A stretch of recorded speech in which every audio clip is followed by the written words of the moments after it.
Hi, I'm Suzanne. I'm one of the intensive care nurses.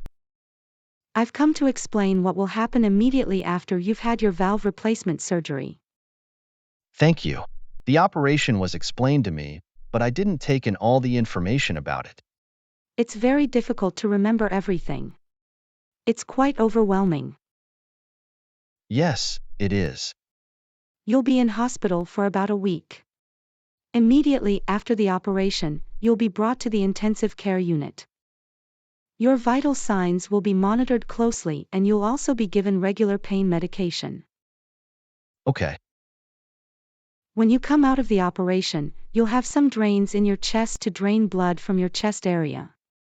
You'll also have some temporary wires in your chest called pacing wires.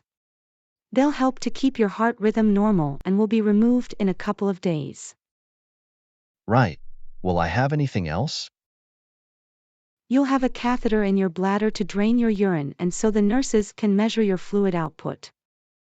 How long will I be in the intensive care unit? Patients usually stay in ICU for the first 24 to 48 hours.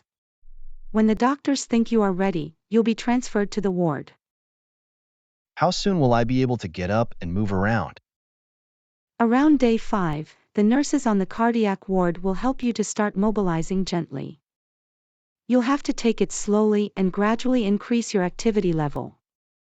It can take up to 3 months to return to normal. I see. What about the wound on my chest?